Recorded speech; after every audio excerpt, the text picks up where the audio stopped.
سيئات أعمالنا من يهد الله فلا مضل له ومن يضلل فلا هادي له وأشهد أن لا إله إلا الله وحده لا شريك له وأشهد أن محمدا عبده ورسوله أما بعد فإن خير الحديث كتاب الله وخير الهدي هدي محمد صلى الله عليه وسلم وشر الأمور محدثاتها وكل محدثة بدعة وكل بدعة ضلالة وكل ضلالة في النار السلام عليكم ورحمة الله وبركاته এই বইটা অনেক মোটা আর কি, মানে অনেকের জন্য একটু ফ্রাস্ট্রেটিং হতে পারে যে কবে এই বই শেষ হবে। কিন্তু এই বইয়ের একটা অংশ কিন্তু, যেমন কালকে আমাদের এখানে টিচারদের একটা ছিল, টিচারদের নিয়ে আমি একদিন একটু সময় বসি। একজন টিচার জিজ্ঞেস করলেন, পড়াশোনা ভালো আছে তার, ভালো মেয়ে, উনি জিজ্ঞেস করলেন যে এই কি বলে বায়াতের ব্যাপারটা জিজ্ঞেস করলেন। অনেকে বলে যে বায়াতটা কিন্তু একটা বড় ফিতনা এখনকার যুগে, মানে ইসলামী সার্কেলেই, অন্যদের সার্কেল তো না, আবার পীর ফকিরের সার্কেল একটা ফিতনা। বায়াত ছাড়া তো আপনি ধ্বংস হয়ে গেছেন, আপনার জীবনের কোনো মানে নেই, বা আপনি জাহেলিয়াতের মৃত্যু। আমাদেরকে অনেক আগে যখন ইসলামপন্থী ভাইদের সাথে উঠা বসা প্রথম শুরু করি 96-97 দিকে, ওনারা এক সময় মানে বেশ ক্লোজ হওয়ার পরে এক সময় আমার খুব ভয় দেখা দিচ্ছেন যে আপনার তো জাহেলিয়াতের মৃত্যু, কারণ আপনি জামাতবদ্ধ হন নাই, বায়াত ছাড়া এই করার। তো এটা তো নলেজ যার নাই সে তো এটা ডিফেন্ড করতে পারবেন। তো উনি জিজ্ঞেস করতেছেন যে এটা কি। তো এই বইটাতে দেখেন, আপনারা যারা এই বইতে ছিলেন আমার সাথে বা জানি না, এই বইতে কিন্তু একটু ডিটেলস আলাপ হয়েছে যে বায়াত হচ্ছে আল জামাতের আমিরের কাছে হবে, সবাইকে বায়াত নিতে হবে এমন কোনো কথা নাই। করছে সেদিক, হ্যাঁ, সবাইকে বায়াত নিতে হবে এমন কোনো কথা নাই। আল জামাতের আমিরের কাছে বায়াত নেওয়া হবে। কারা নিবেন বায়াত? Those who tie and untie. Tie and untie কারা? যারা পজিশনে আছেন, মুজতাহিদ আলিম যারা, অথবা যারা গোত্রপতি। ধরেন ফর এক্সাম্পল, আবার যদি ওমর রাদিয়াল্লাহু আনহু রুল করতেন ওয়ার্ল্ড, উনি সৌদি আরবে আছেন, মদিনায় বসে আছেন, তো ওনার কাছে বাংলাদেশের প্রেসিডেন্ট বায়াত নিবে, জরুরি। মঞ্জুর এলাহি সাইফুল্লাহ বায়াত নেবে, জরুরি। আপনার আমার বায়াত নেওয়া জরুরি না, এখান থেকে সৌদি আরবকে বায়াত নিতে হবে এমন কোনো কথা নেই। কিন্তু আমাদের কি করতে হবে? আনুগত্য করতে হবে। আচ্ছা, দুইটা ব্যাপার গেল। একটা হলো বায়াত, ফিজিক্যাল বায়াত প্রত্যেকের মানুষের জন্য জরুরি না, আনুগত্য জরুরি। আল জামাত যদি থাকে, তার যদি আমির থাকেন, অর্থাৎ ইসলামী ওয়ার্ল্ডে যদি একজন আমির থাকেন, তার আনুগত্য আমাদের জরুরি। বায়াত সবার জন্য জরুরি না। বায়াত হচ্ছে যারা পিপল হু টাই এন্ড আনটাই, মানে যাদের কথায় মানে যাদের ইস্যু ম্যাটার করে। তারা কারা? প্রথম শ্রেণীতে হচ্ছেন মুজতাহিদ আলেমরা, আর সেকেন্ড শ্রেণীতে হচ্ছেন গোত্রপতিরা, মানে উলিল আমর বলতে যাদেরকে বোঝানো হয়েছে, তারা বায়াত নেবেন। আর এছাড়া যত বায়াত আছে, এই যে পীরের বায়াত, অমুক জামাতের বায়াত, অমুক, এইগুলো সমস্ত হচ্ছে বেদাত। কোন সেন্সে বেদাত? যদি এটাকে ওই বায়াত চিন্তা করা হয় তাহলে বেদাত। তবে প্যাক্ট যদি চিন্তা করা হয়, যে আপনার কাছ থেকে আমি একটা সেকেন্ড হ্যান্ড ল্যাপটপ কিনলাম, আজকে আপনাকে 10 টাকা দিয়া বা 100 টাকা দিয়া বললাম যে কালকে 10,000 টাকা দিব, আমি বুক করে গেলাম। এটা এই ডিলটা যখন সিলড হইলো তখন আমরা হাত মিলাইলাম, এটাকেও বায়াত বলে। এটা হলো মাইনর বায়াত। তো এই স্কলারের এই তিনি ডিটেলস আলোচনা করছেন যে এই বায়াত নিয়ে একটা এক্সট্রিমিজম আছে। আপনি দেখবেন যে চরমপন্থী দল যারা, তারা কিন্তু বায়াতের দিকেই করবে। মানে বায়াতের দিকে করলে সুবিধা কি? মানে বায়াত তো ভঙ্গ করা খুব খারাপ একটা জিনিস, এবং আল জামাতের আমিরের কাছে যে বায়াত নেওয়া, মানে ওটা ভঙ্গ করার কোনো রাস্তা নাই, আপনি জানেন তো, মানে ওটা একদম লাইফ এই জিনিসটা সাহাবীরা খুব ভালো বুঝছিলেন, বা সবাই, মানে তাদের কোনো কনফিউশন ছিল না। কিন্তু আমরা এটা গুলাই ফেলছি। তো এই লোক বলছেন যে বায়াত শব্দটা ইউজ করা উচিত না এখন আর, যতদিন আল জামাত না আসবে, একটা জামাত সারা ওয়ার্ল্ডে একজন মুসলিম লিডার, ততদিন এই শব্দটা ইউজ না করে প্যাক্ট শব্দটা ইউজ করা উচিত। যেটা অ্যারাবিক একটা শব্দ আছে হেল্পফুল ফুদুল, শুনছেন না? এই হেল্প শব্দটা ইউজ করা উচিত, বায়াত শব্দটা ইউজ করাই উচিত না। এবং ইসলাম কিবিতে ডক্টর সালেহ আল ফওজানের আছে, ফতোয়া আছে যে বায়াতকে উনি বিদাত বলছেন, মানে এখন যারা বায়াতের দিকে ডাকে আর কি, এখন বায়াতের কোনো স্কোপ নাই। তো এই এক্সট্রিমিস্ট যারা, তাদের ভিতরে আবার এই বায়াতের টেন্ডেন্সিটা দেখা যায়, চরমপন্থী যারা। বিকজ বায়াত হলে ওই মানুষ আটকায় যায়, মানুষ একটা ভয় কাজ করে। পীরের মুরিদরাও কিন্তু সেম জিনিস করে। পীরের মধ্যে আপনারা দেখবেন বিশাল, আমি ছোট ছিলাম, ক্লাস 3-4 পড়ি, আমার দাদির বাড়িতে গেলাম, এক লোক কই থেকে সিজনাল আর কি আসে, সে প্রত্যেক বছর কই থেকে আসলো, একটা কাপড়, আমাদের তখন ওই ছিল কাচারি ঘর ছিল, ভিতরে কোনো এন্ট্রান্স ছিল না ছেলেদের, ওইখান থেকে একটা কাপড় এক্সটেন্ড করে দিল, ভিতরে গেল গিয়া, বুঝছেন না, মেয়েরা সব ধরছে ওই কাপড়। আর বাইরে দেখি আমারই সমান বা আমার এজ গ্রুপের, আমার চেয়ে বড় ছোট চাচাতো বাইরে সবাই, আমি কিছু বুঝতাম না ওই সময়, আমার কোনো জ্ঞান ছিল না। স্ট্রেট ওয়ে না করছে যে আপনার কাছে বায়াত নিব, আপনি কে? আমি আপনার চিনি না। মানে ওই বয়সে খুব ইচড়ে পাকা মনে হয়েছে হয়তো, ওই লোকের কাছে মনে হচ্ছে একটা থাপ্পড় দিলে, বুঝছেন না? কিন্তু আসলে আমার সামহাও ফিতরা আর কি। আমি বলছি আপনি কে? মানে যখন আমার বলতেছে যে ধরো এটা ধরো, আমার সব চাচাতো ভাইরা ধরছে, আমি বলছি আপনি কে? তো ওই জিনিসটা আসলে দিয়ে এক্সপ্লয়েট করে। একবার আপনার ওটা নিয়ে তারপর মনে হবে কি জানি কি হয়ে যাবে, আমি যদি এই পীরের এগেনস্টে কথা বলি, তার দিকে চোখ তুলে তাকাই, তার কোনো দোষকে দোষ মনে করি, কি জানি কি হয়ে যাবে। সেম আমাদের লিডারদের ব্যাপারেও, আমাদের দেশে যারা বায়াত বেসড রাজনীতি করেন, তারা দেখবেন যে সমস্ত কুকাম আকামগুলা কোনোদিন তাদের মানে যারা বায়াত নিছে, যারা তাদের ফুট সোলজার, কোনোদিন কোনো আপত্তি করে না, কোনোদিন কোনো প্রোটেস্ট নেই, তাদের সবকিছু জায়েজ, এটা ইসলামের বিরুদ্ধে হইলেও জায়েজ। তো যাই হোক, এই জন্য এই বইটা অনেকে আপনারা যে যতটুকু শুনতেছেন ততটুকুই কাজে লাগবে। মানে এটা এমন না যে কন্টিনিউটি যেটা মিস করছেন দেখে গেল গিয়ে সব, তা না। আজকে আমরা যেটা পড়তেছিলাম, গতদিন যেটা পড়ছি সেটা মানে এইটা পড়বো, আমরা রিফিউটেশনটা পড়বো। যে এক্সট্রিমিস্ট গ্রুপের কথা যেরকম বললাম, তাকফির ওয়া হিজরার কথা নিয়ে আমরা শুরু করছি। তারা বলতে চান যে আমরা জুরিস্টের কাছ থেকে ফতোয়া কেন নিব, আমরা নিজেরাই তো ইজতিহাদ করতে পারি, প্রত্যেকটা মানুষ নিজে ইন্ডিভিজুয়ালি ইজতিহাদ করতে পারে, সেই তার রুলিং বাইর করতে পারে। এই সমস্ত কথাগুলো বলার পেছনে একটা হচ্ছে মানে মানে অবজেক্টিভ হচ্ছে প্রচলিত আলেম যারা, তাদেরকে জিরো বানায় দেওয়া প্রথমে। আপনারা দেখেন সব সব রেভলিউশনারি দলের কিন্তু এটা টেন্ডেন্সি আছে। ফর এক্সাম্পল হিজবুত তাহরির আপনার একটা টেন্ডেন্সি দেখবেন ট্র্যাডিশনাল আলেমদের অমান্য করাকে। ওনারা এই সময় এটা বুঝেন নাই, বা ওনাদের সময় এটা ছিল না, বা এই ধরনের একটা কথা বলে লাইট করে দেওয়া আর কি। তো এটা হচ্ছে যে আপনি যদি আলেমদের হায়ারার্কি বলেন বা স্ট্রাকচার বলেন, যদি লাইট করে দিতে পারেন, ধরেন আপনি যদি প্রমাণ করতে পারেন যে এখানকার কি কুতুববাগে আর সালে আল ফজনের ভিতর কোনো তফাৎ নাই, তাহলে কি হলো, you start from zero again আর কি। মানে সব সব শেষ করে জিরো থেকে আবার শুরু করেন। তখন কি আপনি আপনার ইন্টারপ্রিটেশন দিলেন, মানে উনি যেরকম ওনার নিজের ইন্টারপ্রিটেশন দিচ্ছেন, এই যে শুকরি মুস্তাফা যার কথা আমরা পড়তেছি। তো এখানে উনি যা বলছিলেন, আমরা আজকে তার রিফিউটেশন গুলো পড়বো। উনি বলছিলেন, আগেও বলছি আমি, আমরা আগে পড়ে গেছি, উনি আসলে যেটা করতে যাচ্ছেন যে প্রথমে তো তাকলিদের এগেনস্টে বলছেন, তারপরে ইসের এগেনস্টে বলছেন, আপনার ইজমার এগেনস্টে বলছেন, এখন বলতেছেন যে সবাই ইজতিহাদ করতে পারে। আল্লাহ কতগুলো আয়াত কোট করছেন, সেগুলো আবার আসবে, আমি আবার এখানে পড়বো। যে আল্লাহ এইসব আয়াত দিয়া কোরআনে বোঝাইছেন যে আমরা নিজেরাই কোরআন পড়ে বুঝতে পারবো এবং নিজেরা বুঝে নিজেদের মতো করে ডিসিশন নিতে পারবো। এইটার রিফিউটেশনটা আমরা আজকে পড়বো। প্রথম পয়েন্টটা হচ্ছে যে সমস্ত আয়াতগুলোর কথা উনি বলছেন, indicate that everyone has the ability to ponder. আপনাকে আয়াতগুলোতে আল্লাহ নিদর্শন নিয়ে পন্ডার করতে বলছেন। পন্ডার মানে চিন্তা করতে বলছেন, আল্লাহর আয়াত নিয়ে চিন্তা করতে বলছেন, তাকাইতে বলছেন নেচারের দিকে বা আপনার নিজের দিকে বা আরো অনেক কিছুর দিকে পন্ডার করতে বলছেন। কিন্তু এটার মানে এইটা না যে মানে এটা দিয়ে আল্লাহ চাইছেন যে আপনি আল্লাহ যে আসেন, কোরআন যে আল্লাহর কাছ থেকে আসছে, এবং এই সত্যটা প্রথমে অনুভব করবেন এবং ইসলামে দাখিল হবেন। কিন্তু এর মানে এটা বলেন নাই যে আপনি কোরআন পড়ে আপনি আপনার নিজের ফতোয়া নিজে বাইর করে ফেলবেন, এটা কিন্তু বলেন নাই, বা নিজের রুলিং নিজে বাইর করে ফেলবেন, এটা বলেন নাই। বরং একদম উল্টা ব্যাপারটা, মানে আহলে সুন্নাত জামার মতটা হচ্ছে একদম উল্টা, যে লেমেন যে সেটার কাছেও যাবে না, সে কোরআন পড়বে, বোঝার চেষ্টা করবে, নিজের মতো করে বোঝার চেষ্টা করবে অর্থগুলা, কিন্তু যখন সে কোনো রুলিং বের করার প্রয়োজন হবে, সে যে জানে তার কাছে যাবে, তার কাছে। যেমন আমরা ধরেন আলহামদুলিল্লাহ ধরেন 16-17 বছর 18 বছর ধরে আমরা ইসলাম নিয়ে পড়াশোনা করতেছি। আজও কিন্তু আজান 5 মিনিট আগে দিয়ে দিলে নামাজ হবে কিনা, এই ফতোটা কিন্তু আমরা এখনো জাকারিয়া ভাইয়ের কাছে জিজ্ঞেস করি। এই সেদিন আমি জিজ্ঞেস করছি, আজান 17-18 বছর কাটাই দিছি পড়তে পড়তে, বা যাই পড়ছি, আল্লাহ যতটুকু তৌফিক দিচ্ছেন, কিন্তু আজান ওয়াক্তের আগে হয়ে গেলে এই আজান রিপিট করতে হবে কিনা, এই তো গতদিন যে উনি আসছেন জাকারিয়া ভাই, ওনার কাছে জিজ্ঞেস করছেন। কি ধারণা আপনাদের বলেন তো দেখি? ধারণা করে অবশ্য কিছু হবে না, তারপরে হ্যাঁ হ্যাঁ, আজান আগে দিলে আবার রিপিট করতে হবে যদি ওয়াক্ত সময় না হয়ে থাকে, এক্সেপ্ট জুমার আজানটা এটা টাইম বাউন্ড না আর কি, এটা অনেক আগে বা 2 বার দেওয়ারই আছে এটা। অন্য ওয়াক্তের আজান উনি বলছেন রিপিট করতে হবে। হ্যাঁ, তো এখন যে এই ব্যাপারটা ধরেন, এই ব্যাপারটা যদি আমি মনে করতাম, আমি তো সবই পড়ছি, আজানও পড়ছি, নামাজও পড়ছি না, আমরা আজান নামাজ সবাই তো পড়ছি এখানে যারা আছে আলহামদুলিল্লাহ। এখানে যারা কালেকশন যে গ্রুপ অফ পিপল আছেন তারা পড়াশোনা করেন, তারা একদমই না। কিন্তু তারপরেও কি এই জিনিসটা এত রিস্কি জিনিস যে আমি আমার কি মনে হয় এটা দিয়ে বলবো না কোনোদিন, এই হচ্ছে কথা। যাই হোক, তো এখানে বলতেছেন যে hence there is nothing in these verses that indicate that all people will have the ability to make ijtihad in understanding the text of the lawgiver.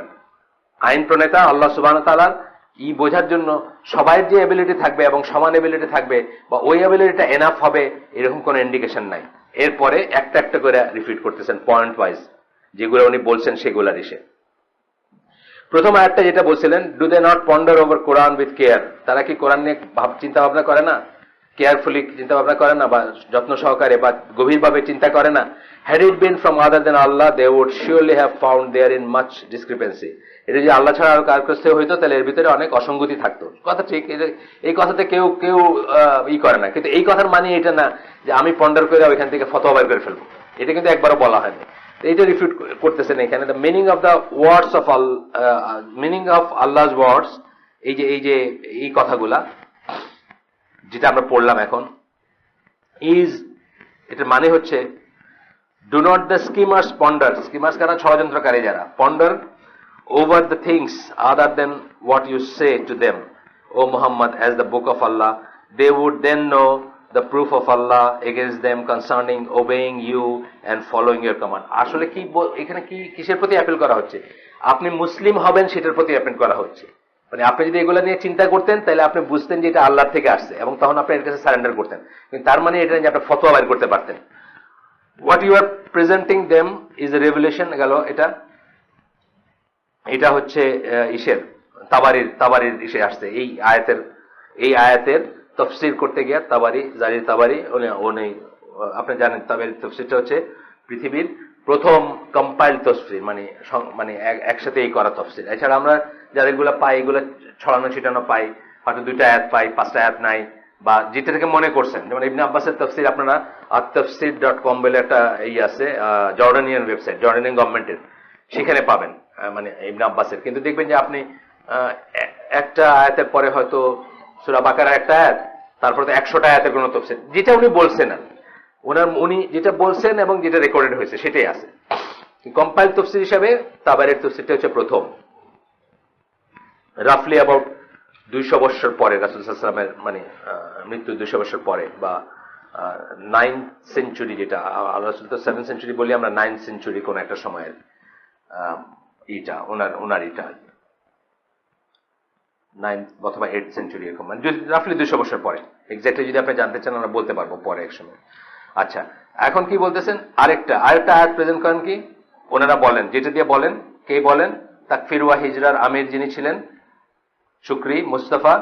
তাকফির ওয়া হিজরার কথা আমরা বলছি, জামাতুল মুসলিমিন আমরা যেটাকে বলি, যেটার অনুসারীরা এখন বাংলাদেশে, পাকিস্তানে বা কোনো না কোনো ভাবে অনুসারীরা আছেন, যারা আর কি এই জিনিসগুলো প্রপাগেট করেন। তো ওইখানে আরেকটা আয়াত ওনারা বলেন, do they not then earnestly seek to understand Quran, or are their hearts locked up by them? তারা কি মানে সিনসিয়ারিটির সাথে কোরআন বুঝতে চায় না, নাকি তাদের ভিতরটা, তাদের ইটা লকড, তাদের মানে হার্ট, তাদের ইটা সিল করা, হার্টটা সিল করা, মানে অন্তর। তাবারি এটার ইসে বলছেন, এটার তফসিরে বলছেন, do those hypocrites not ponder over admonition that Allah gives them in these verses of Quran revealed to his prophet? এখানেও একই জিনিস, মানে যারা অবিশ্বাসী তাদেরকে আল্লাহ ডাকতেছেন যে তারা যদি চিন্তা করতো এইসব নিয়ে, তারা যদি অন্তরটা খোলা রেখে চিন্তা করতো, তাহলে তারা দিনের ভিতরে আসতো, তারা ইসলামের ভিতরে আসতো, তারা করতো। এবং কোরআনের মানে আল্লাহ এবং কোরআনের মেথোডোলজি বা স্টাইলটাই হচ্ছে এটা, যে প্রথমে কিছু বেসিক যুক্তি দিয়ে আপনাকে চিন্তা করতে শুরু করানো, এন্ড দেন আপনি ইসলামে আসবেন। ইসলামে আসার পরে আপনি অনেক না বোঝা জিনিস থাকবে, সেই জিনিসগুলো হয়তো আপনি সব বুঝবেন না, বা বোঝার সময় সারা জীবনও না হইতে পারে, অথবা এক সময় না বুঝে আরেক সময় বুঝতে পারেন। কিন্তু আপনি তখন কি করবেন, আপনি যেহেতু তাওহীদটা বুঝবেন, আপনি কি বুঝে ইসলামে দাখিল হবেন, তাওহীদ বুঝে ইসলামে দাখিল হবেন যদি হন। এটা হচ্ছে অর্ডার অফ থিংস। যদি তাওহীদ বুঝে শুনে শিখে যদি ইসলামে দাখিল করেন নিজেকে, তখন আপনার যে বুঝটা আসবে যে আমি যদি একটা জিনিস নাও বুঝি তবুও আমি মেনে নিব, কারণ এটা আল্লাহর তরফ থেকে আসছে। যেটা এই যে কোরআন অধ্যয়নের সঠিক পন্থা বইটাতে বলছেন যে সাহাবীদের জেনারেশনে এমন সাহাবীও হয়তো ছিলেন যার মনে ম্যানেজমেন্ট, হ্যাঁ লাইট নিভাই দেন, ওটা এই লাইটটা তো নিভাইতেই পারেন। হ্যাঁ হ্যাঁ এটা নিভাই দেন, ওটা নিভাই দেন, ওই লাইটটা নিভাই দেন। হ্যাঁ, আর যদি গরম লাগে আপনার একটু এখানে আসলে কাছে ফ্যান পাবেন আর কি, ইনশাআল্লাহ। বাস এনাফ। চারটারে কি আছে, তাই নাকি? চাইছে, তারা চাইছে? আচ্ছা ঠিক আছে, দিচ্ছি আমরা।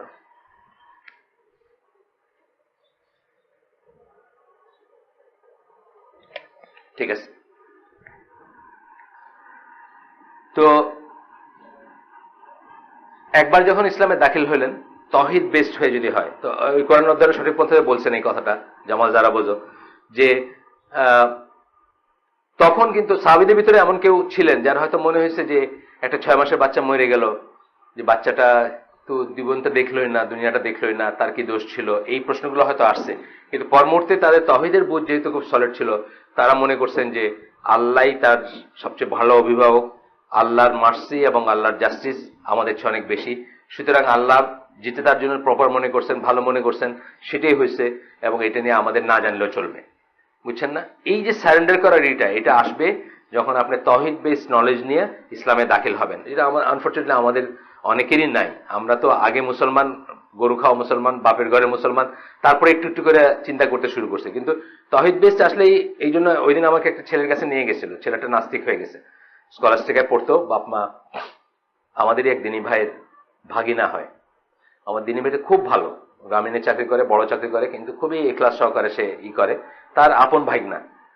এই এক সময় বলছে যে আমি তো আর এগুলো একেবারে পরিষ্কার বাপের সামনে বসে বললো, you want me to believe that someone in the cave got some message from the heaven and, বুঝছেন না? মানে নজবিল্লাহ, মানে এইসব কথা আমরা বাংলাদেশের বরিশাল্লা ছেলের মুখে শুনতেছি আর কি। মানে তার বাড়ি, বাপের বাড়ি বরিশাল, নানার এত বড় দাড়ি, মা নামাজ পড়ে, মামা আমাদের সাথে একেবারে, মানে তাহলে যে আমার কেন ফ্রিডম নাই, আমি মানে মুসলমানদের কথা বলতেছে, মুসলমানদের রেসপেক্ট করে না অন্যের মতামতকে। এই বাসায় সবাই বিলিভার, আমি বিশ্বাস করি না, আমার কি রাইট নাই টু বি ডিসবিলিভার বা টু বি ডিফারেন্ট? এটাকে কেউ রেসপেক্ট করে না। আপনাকে আজকে নিয়ে আসছে জোর করে আমারে মুসলমান বানাইতে, 18 বছর বয়স ছেলেটার আর কি, মানে এ লেভেল দিবে। আমি বললাম তোমার তো আমি মুসলমান বানাইতে আসিনি, তোমাকে শুধু আমি একটু চিন্তা করতে, মানে তোমার শুধু একটু চিন্তা আসুক মাথায়, এইটার জন্য আসছে। কি চিন্তা আসবে মাথায়? আল্লাহ আছেন কি নাই, জাস্ট আল্লাহ আছেন কি নাই। আমি তোমাকে ইসলামের দিকে দাওয়াত দিচ্ছি না, আমি তোমাকে কোরআন বা আমি ইসলামের কিছু জাস্টিফাই করতেছি না, এগুলো নিয়ে কথা বলার সময় আসেনি। কেউ জাস্ট আল্লাহ আছেন কিনা এই পয়েন্টটা আমি তার একটা জায়গায় নিছি, যেখানে সে চিন্তা করতে ইনশাল্লাহ বাধ্য হবে, তার মেটেরিয়াল দিতে শুরু করছি। কিন্তু দেখেন, নামাজ পড়া, হজ করা ফ্যামিলির ছেলে, কিন্তু বলতেছে যে ওপেনলি, আমি এইভাবে শুনি নাই। 18 বছরের ছেলে, বাপ বসে আছে, তার নানা বসে আছে, মামা বসে আছে, সোজাসুজি বলতেছে ইংলিশ মিডিয়ামের প্রোডাক্ট, বুঝছেন না? যখন স্কলাস্টিকায় দেওয়া হয়েছে তখন মনে হচ্ছে কত ভালো কাজ করছি। একদম ওই লাইনের আর্গুমেন্ট গুলা দিল আর কি। ইউকে বেসড এথিস্টরা যে আর্গুমেন্ট গুলা দেয়, ডারউইনিজম, বুঝছেন না? মানে ইভলিউশন, আপনি ইভলিউশন মানেন কিনা, মানে ওই লাইনের আর্গুমেন্টটা। মানে ইউকের একটা স্কুলে আপনার মনে হবে এমন ভাবে পড়ানো হয়, ডারউইনিজম পড়ানো হয় যে এটা অ্যাজ ইফ সায়েন্টিফিক কনক্লুশন, এটা যে থিওরি, এটা যেটা সাজেশন, এই কথাটা কখনো বলা হয় না, বোঝার কোনো স্কোপই নাই। আপনারা জানেন যে ডারউইনিজম সম্বন্ধে আমরা আগেও বলছি, ডারউইনিজমের একটা অ্যাজাম্পশন যে লাইফ ইজ জিওসেন্ট্রিক, এটা কিন্তু ভুল। মানে এই একটা ভিত্তিতে, ধরেন আমি এই বইটা পড়তে শুরু করছি, এ কে এ, B K B, C K C যায় না, মানে আমার শুরুটা হয়েছে এই বইটা ওইভাবে। এখন যদি দেখি যে এ বি সি যে আমি বলছি এগুলো এ বি সি না, তাহলে পুরো বইটা কলাপস করে না? তো ডারউইনিজমের চিন্তাটা শুরু হয়েছে কিন্তু জিওসেন্ট্রিক ইসের থেকে, তাহলে অন্য কিছু ইজম আসবে আর কি, আরেকটা, মানে এটা যে সাজেশন, এটা যে ভুল থাকতে পারে, এটা যে কারেকশন হইতে পারে, বা এটার অন্যরকমই থাকতে পারে। বিশাল বিশাল সায়েন্টিস্টরা যে এটার এগেইনস্টে লিখে গেছেন, যে এই যে কোনো theory for that matter, for example big bang theory, এত সবচেয়ে প্লজিবল থিওরি পৃথিবীর সৃষ্টির, ওটার এগেইনস্টে মানুষে লিখে গেছে। কারণ থিওরি জিনিসটাই তাই, আপনি একটা বলবেন আমি একটা, এটা প্রুভেন কোনো ব্যাপার না, ফিলোসফি অফ সায়েন্স যেটাকে বলে। কিন্তু এটা তারা মনে করছে এইটাই সায়েন্স, এবং ছেলেটা আর্গু করতেছে আমার সাথে ঠিক ওই লাইনে, এবং আমি বুঝলাম যে এটা স্কলাস্টিকা বেস নাস্তিকতা আর কি, সে অ্যাকোয়ার করছে। যাই হোক, আল্লাহ তাকে হেদায়েত দিন, দোয়া করেন আপনারা। আমাদের মানে খুবই কষ্টের ব্যাপার কিন্তু, কারণ এটা তো ইসলামিক স্টেটও না। মা তার সাথে কিভাবে বিহেভ করবে, বোন তার সাথে কিভাবে বিহেভ করবে, ফ্যামিলি কিভাবে চলবে, সে মুক্তমনা ছাড়াই হয়েছে। মুক্তমনা তো আরেক লাইন, মুক্তমনা ভিন্ন মত হলো এক লাইন, আর এটা হলো আরেক লাইন আর কি। স্কলাস্টিকা, অক্সফোর্ড, কি বলে ক্যামব্রিজ, ওই লাইন আর কি। তো আমি তাকে কতগুলো জিনিস দিছি, মেটেরিয়াল দিছি এবং করছি। শুধুমাত্র আল্লাহ আছেন এটা নিয়ে কথা, তার সাথে আর কোনো কথা নাই। আরো হবে সেশন ইনশাল্লাহ, তো দোয়া করেন যাতে ফিরে আসে। সে 18 বছর মাত্র বয়স। এরপরে এটা আসতেছে 3 নম্বর আয়াতটা, আরেকটা যেটা উনি প্রেজেন্ট করেন শুকরি মুস্তাফা, সেটা হচ্ছে সূরা মুমিনুন এর 68 নম্বর আয়াত। Do they not ponder over the world of Allah, or has anything new come to them that did not come to their fathers of old? মানে তারা যদি একটু দেখতো তাহলে দেখতো যে তারা আগের রেভলিউশন গুলা যেগুলো ছিল, আগের ওয়াহি যেগুলো ছিল, আগের কিতাব যেগুলো ছিল, সেগুলোতে যা বলা হয়েছে সেগুলোকে অ্যাফার্ম করা হচ্ছে। এটা হলো একটা চেইন, একটা এই সমস্ত আল্লাহর কাছ থেকে আসছে। এই জাহির তাবারি এখানে লিখছেন, Allah is saying, don't those polytheists ponder over the revelation of Allah and His words to know what lessons it contains and to learn the proof of Allah that He establishes against them. আর এই কথা বলে আর কি বলতেছেন যে আগে যারা আসছে before আর কি, has something come that had not come before to their ascendants বা ancestors আর কি, যাই হোক, therefore they are মানে কি বলবো, অহংকারী তারা আর কি, and they turn away, মানে তারা কি চিন্তা করে না চিন্তা করে তারা অহংকার করে এবং তারা মুখ ঘুরায় নেয় এখান থেকে। এইটা যেটা বলছেন, এই লাইনটা আর আপনি ইজতিহাদ করতে পারেন, দুইটা এক না কিন্তু। এই লাইনটা এবং আপনি পড়ে, মানে এই যে এই কথাগুলো যে তাওয়ারি যে কথাগুলো বললেন, এই সব প্রত্যেকটা কথা কিন্তু অ্যাকচুয়ালি কাউকে ইসলামের দিকে ডাকার জন্য ইউজ করা হচ্ছে। যে প্রাইমারি যে আপনার আসবে, প্রাইমারি আপনি যে চিন্তা করবেন যে আল্লাহ আছেন, আসলে আল্লাহ আছেন, বা ইসলাম সত্য, বা নবী সত্য, বা কোরআন সত্য, এইটার জন্য করা হচ্ছে। কিন্তু আপনার ওই যে বললাম যে আজানের ফতোয়া আপনি বাইর করে ফেলবেন কোরআন পড়া, এটার জন্য না। কিন্তু যেটা আমি একটু আগে বললাম যে 16, 17, 18 বছর ইসলামের যতটুকুই পড়াশোনা আল্লাহ তৌফিক দিয়েছেন, তারপরেও কিন্তু এই ফিটটাও আমার ওস্তাদকে জিজ্ঞেস করতে হয় যে ওয়াক্তের আগে আজান দিয়ে দিলে আমাদের কি 4 তলায় কি আসলে এখন কেউ আছে আর? তাই? ও আচ্ছা, এটা তো আগে বলেন নাই। আচ্ছা, এখানে বসবে না নাকি? এটা কি আবার নতুন কোনো অ্যারেঞ্জমেন্ট? আচ্ছা, না, এটার সাথে ওইটা কোনো নেই। আচ্ছা, তো যাই হোক, এরপরে পয়েন্টটা আসতেছে যে is Allah's word need of commentator. উনি করছেন, শুকরি মুস্তাফা বলছেন যে আল্লাহর ওয়ার্ডের কি আবার কমেন্টেটর লাগে নাকি? আল্লাহর আয়াত কমেন্টেটর কি দরকার? আল্লাহ অন্যভাবে আপনাকে খুব কঠিন একটা জায়গায় হিট করছেন, কিন্তু মানে আল্লাহর কি আবার এক্সপ্লেনের দরকার আছে নাকি? কিন্তু কেন দরকার আছে? ইয়েস আছে। কেন আছে? আল্লাহ নিজে বলছেন আছে, আল্লাহ নিজে বলছেন আছে, আল্লাহ রসুল নিজে বলছেন আছে। এবং সেই জন্য আগের দিন আমরা বলছি, সেই জন্য রসুলের দরকার আছে, নাহলে রসুলের কোনো দরকার ছিল না। পুরা কোরআনটা একদিন ওহদ পাহাড়ের উপরে নাজিল হলে আপনি আর আমি সবাই নিয়ে এক কপি করে সবাই করতে পারতাম। কিন্তু আমরা দেখছি অ্যারাবিক ল্যাঙ্গুয়েজের নলেজ থাকা সত্ত্বেও সাহাবীরা ভুল করছে। কটা এক্সাম্পল দেখছি। একটা এক্সাম্পল ওই যে এটা এই বিফক্ত অবস্থায়, মানে নেশাগ্রস্ত অবস্থায় নামাজে দাঁড়ায় না। একজন সাহাবী মনে করছেন যে অন্য সময় নেশা করা যাবে, নামাজের সময় করা যাবে না, কিন্তু অন্য সময় করা যাবে। তো উনি অন্য সময় নেশা, মানে যাই হোক, তারপরে অন্যরা ভুল বলছেন, তখন বুঝছেন যে হ্যাঁ ও আচ্ছা, এটা বলা হয় না, এটা বলা হয়েছে। এরকম আমরা অনেক কটা আয়াত জানি না, যে কটা আয়াতের আল্লাহ রসুল সাহাবীরা আরব হইয়া, ওনার কোরাইশি হইয়া, ওনার গোত্রের হইয়া, ওনার ল্যাঙ্গুয়েজ যায় না, তারপরেও ভুল করছেন, যে ওনারা একটা মনে করছেন এবং আসলটা আরেকটা। এই জন্য আল্লাহর অবশ্যই দরকার আছে, আল্লাহর অবশ্যই আল্লাহর মানে আল্লাহর ওয়ার্ডের কমেন্টেটর দরকার আছে। এবং সেই কমেন্টেটর, প্রথম কমেন্টেটর কে? রাসূল সাল্লাল্লাহু আলাইহি ওয়াসাল্লাম। আমরা জানি কি প্রথম কমেন্টেটর রাসূলও না, তার আগে যদি ওইভাবে তাফসীরের থিওরিতে যান, তাহলে প্রথমেই কি আল্লাহ সুবহানাহু ওয়া তাআলা নিজে কোরআনের একটা আয়াতের তাফসীর আর একটা আয়াত দিয়ে, আমরা যেটা আদওয়াল বায়ানে শিখতেছি আর কি, দেখতেছি একটা আয়াতের তাফসীর আর একটা আয়াত দিয়ে। যেমন ধরেন গায়রুল মাগদুবি আলাইহিম ওয়ালাদ দাল্লিন, দুইটা গ্রুপ, এরা যে ইহুদি খ্রিস্টান, আমরা কোথায় পাইছি? অন্য আরেক জায়গায় পাইছি। এইভাবে দেখা যাবে যে একটা আয়াতের তাফসীর আরেকটা আয়াতে আসবে, একটা আয়াতের মিনিং। যেমন এই যে ইহদিনাস সিরাতাল মুস্তাকিম সিরাতাল্লাযিনা আনআমতা আলাইহিম, আনআমতা আলাইহিম কারা? এটা সূরা নিসার অন্য আয়াতে আছে। নবীন, সিদ্দিকিন, শুহাদা, সালেহিন, এই যে 4টা গ্রুপ, যাদের কাছে, যাদের উপর নিয়ামত, আল্লাহর নিয়ামত, যাদের পথে আমরা থাকতে চাই, আল্লাহর কাছে প্রার্থনা করি, দিনে 17 বার করি যে ওদের পথে আমরা থাকবো। এই যে এই আয়াতটার ইন্টারপ্রিটেশন আসছে কোথায়? আরেক জায়গায় আসছে, নবীন, সিদ্দিকিন, শুহাদা আর সালেহিন। ওদের সাথে আমরা থাকতে চাই, ওদের পথে থাকতে চাই, ওদের মতো হইতে চাই, ওদের সাথে থাকতে চাই। এই জিনিসটা আসছে পরের অন্য আয়াতে। তাহলে কোরআনের প্রথম সোর্স অফ কমেন্টেটর যদি বলেন, কোরআনের প্রথম তফসির বা তফসির যদি ধরেন কথাটাকে, প্রথম তফসির হচ্ছে কোরআন, সেকেন্ড বা আল্লাহর অন্য আয়াত বাই, সেকেন্ড হচ্ছেন রাসূল সাল্লাল্লাহু আলাইহি ওয়াসাল্লাম, থার্ড হচ্ছেন সাহাবীরা। ইয়েস, দরকার আছে। তখনই তারা বুঝছেন দরকার আছে। আর এখন তো আর অতি অবশ্য দরকার আছে, এখন তো মুখ খোলাই উচিত না আমাদের। তখনই তারা মনে করছেন দরকার আছে, তখনই একজন সাহাবী বুঝছেন যে ওনার ওনার যোগ্যতা নাই, ওনারটা ঠিক না, ওনার যোগ্যতা নাই, আরেকজনের কাছে যাইতে হবে। ইবনে আব্বাসের কথা দোয়া করে গেছেন আল্লাহ রাসূল সাল্লাল্লাহু আলাইহি ওয়াসাল্লাম। তখন ওমর রাদিয়াল্লাহু মতো সাহাবী বুঝছেন যে আমার ইসে কোলাবে না, আমি ওই বাচ্চা ইবনে আব্বাস এই করতে, কারণ তাকে আল্লাহ ব্লেস করছেন স্পেশাল নলেজ দিয়ে, বা তাকে রাসূল দোয়া করে গেছেন স্পেশাল নলেজ দিয়ে। তখনই কমেন্টেটর দরকার ছিল। আর এখন তো 14-1500 বছর পরে আমার তো মনে হয় প্রত্যেক সেন্টেন্সের জন্য কমেন্টেটর পারলে ওনার কাছে বসে শিখবো আমরা। মানে আমাদের যে নলেজ অফ অ্যারাবিক, আমাদের যে অ্যাপ্রোচ, আমরা যে সেকেন্ডারি টার্সিয়ারি, দেখবেন যে একটা অ্যারাবিক থেকে ইংলিশে গেছে, ইংলিশ থেকে আর পারলে কেউ বাংলা করছে, ঘুরে আসছে। ধরেন মোহাম্মদ আসাদের যে এটা অ্যারাবিক থেকে উনি ইংলিশে করছেন, এখন দেখি আবার অনেকে ওইটা থেকে বাংলা করার একটা প্রজেক্ট নিয়েছিলাম, জানি না শেষ করে নাই বোধ হয়, শাহ আব্দুল হান্নান, আসাফুদ্দৌলা চৌধুরী ওনারা নিয়েছিলেন আর কি, যে ওইটার থেকে আবার বাংলা করবেন, মেসেজ অফ দ্য কোরআনটাকে বাংলা করবেন। এটা হয়তো শেষ হয় নাই, তো দেখেন এটা একটা টার্সিয়ারি সোর্স দিয়ে আসবে আমাদের ভিতরে, এখন তো আরো বেশি দরকার। এখন বলতেছেন আরেকটা আয়াত, আচ্ছা এই বলতেছেন, this has occurred by Allah's will as he has made the sunnah an explanation of the Quran. এটা আল্লাহর ইচ্ছা মতে হয়েছে।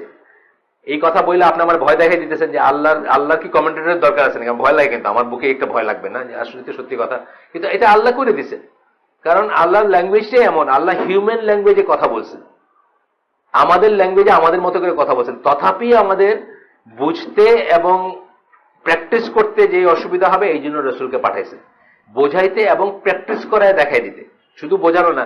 আমরা অনেকেই বলতে পারতাম এগুলোকে এই যুগে সম্ভব নাকি, বা এগুলোকে মানুষের জন্য সম্ভব নাকি, এগুলো তো ফেরেশতা হইতে হবে এগুলা কমপ্লাই করতে হলে। সুতরাং একজন সাধারণ মানুষ, লিখতে জানতেন না, পড়তে জানতেন না, বড় লোক না, অর্ডিনারি মানুষ, যার বাবা নাই, যে অরফান, মানে এই ধরনের একজন মানুষদের দেখাই দিয়েছেন যে দুনিয়ার রেসপেক্টে, দুনিয়ার বিচারে একটা অ্যাভারেজ মানুষ যাকে বলা হবে, সেই মানুষকে দিয়ে ইমপ্লিমেন্ট করে দেখাই দিয়েছেন হাউ টু ইমপ্লিমেন্ট ইট, এবং এটা দরকার ছিল, এটা আল্লাহর উইল। সূরা নাহলের 44 নম্বর আয়াতের পরে কোট করতেছেন ইনারা, বলছেন, we have sent down unto you also the zikr that you may explain clearly to men what is sent for them that they may give thought. আল্লাহ তোমার কাছে এইখানে জিকির কথাটার অর্থ সুন্নাহ, আপনি জানেন তো, এটা অথরিটি ইম্পর্টেন্স, সুন্নাহ পড়ছেন না কেউ, সুন্নাহর কর্তৃত্ব মর্যাদা, এই আয়াতে জিকির কথাটার অর্থ হচ্ছে সুন্নাহ, যে সুন্নাহ পাঠাইছেন আল্লাহ। সুন্নাহ কি আমরা জানি কি? হাদিস। হাদিস কি জানি আমরা? ওয়াহি। ওয়াহি কি? ওয়াহি গায়র মাতলু। এইটার মাধ্যমে তোমার কাছে আল্লাহ পাঠাইছেন, তুমি যেন এক্সপ্লেইন করে দিতে পারো মানুষকে কোরআনটা, মানে যা নাজিল করা হয়েছে সে যেন এক্সপ্লেইন করতে পারো, এইটার জন্য তোমাকে সুন্নাহ দেওয়া হয়েছে। সুন্নাহ মানে আল্লাহ রাসূলকে দিতে, যেমন ধরেন আমরা জানি যে জিবরাইল আলাইহিস সালাম এসে আউয়াল ওয়াক্ত এবং শেষ ওয়াক্তে প্রত্যেক ওয়াক্তের নামাজ করে ওয়াক্তটা নির্ধারণ করে দিয়ে গেছে, এটা সুন্নাহ, তাকে শিখাই দিয়েছেন আল্লাহ ওয়াহির মাধ্যমে, তার ফেরেশতার মাধ্যমে তাকে শিখাই দিয়েছেন কোন সময় নামাজ পড়তে হবে। এইভাবে প্রত্যেকটা কাজ, যা কিছু আল্লাহ রাসূল সাল্লাল্লাহু আলাইহি সাল্লাম হাদিস হিসাবে বা ওয়াহি হিসাবে বা নবী হিসাবে বলে গেছেন বা নির্দেশ হিসাবে বলে গেছেন, তার প্রত্যেকটা আল্লাহর তরফ থেকে আসছে, এবং এটা আল্লাহ অ্যাপ্রুভ করেন, এবং এটা আল্লাহ চান, এটা আল্লাহর মেথোডোলজি। সুতরাং আমার পছন্দ, শুকরি মুস্তাফার পছন্দ না হলে আমার কিছু করার নেই, বুঝছেন না? তার পছন্দ না কেন, উনি নিজে ইজতিহাদ। ওই যে বললাম না, একদিন আমাকে, আমি একটা জায়গায় যাইতাম, ওই মুহাক্কিক লেখক গবেষকের একটা হইতো এক জায়গায় সম্মেলন, ওইখানে আমার দাওয়াত দিত, যাইতাম। তো দেখলাম একদিন উদ্ভ্রান্ত চেহারার এক ইয়াং ছেলে আসলো, আমাদের চেয়ে ধরেন বছর দশেকে ছোট বা আরো ছোট হইতে পারে, জিন্সের প্যান্ট পরা, ভিতরে শার্ট, সাদা শার্টই করে, চশমা, উস্কো ঘুষক চুল।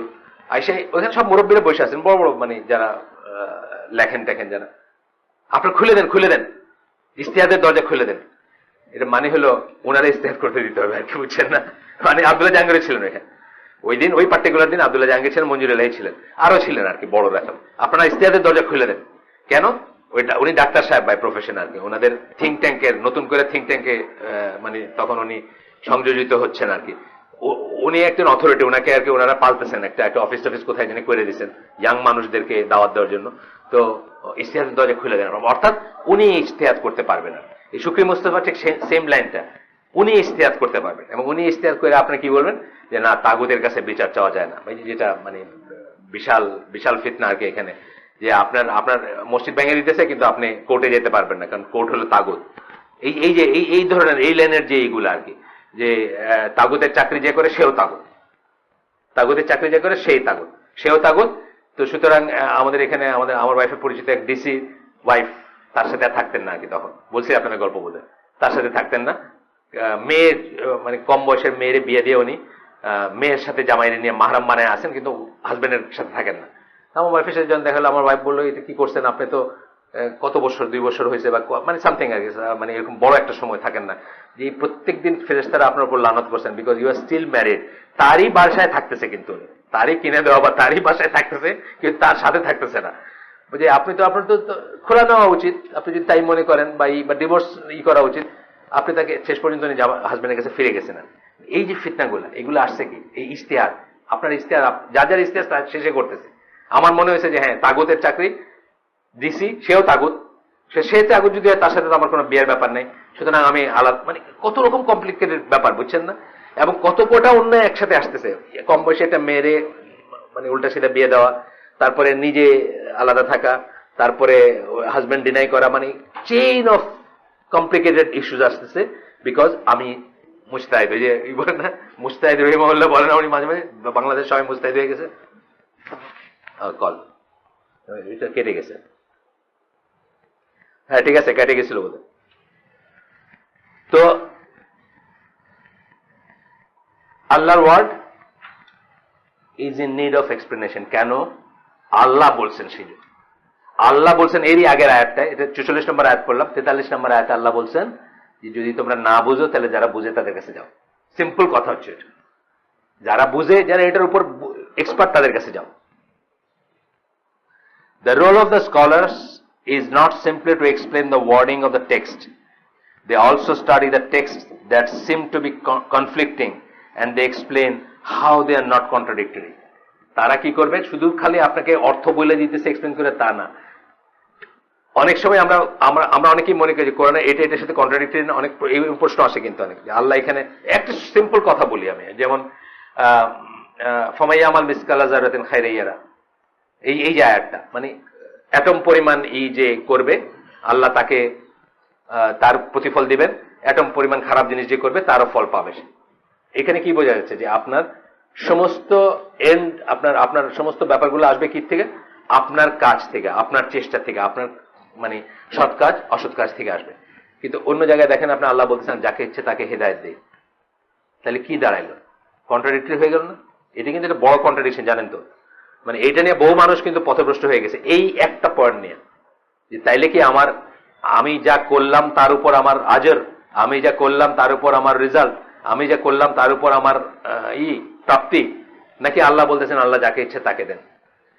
এই জিনিসটা আপনাকে কে বোঝাই দেবে? হ্যাঁ, এখানে হচ্ছে অর না এন্ড, তখন আপনার জিনিসগুলো লাইনে আসবে। এখানে অর না, মানে ওয়েদার এটা অর এটা না, এইটা এন্ড এটা, মানে এইটাও ভ্যালিড ওইটাও ভ্যালিড, এইটাও আপনাকে করতে হবে এবং ওইটাও করলেই যে আপনার হেদায়েত হয়ে যাবে তা না।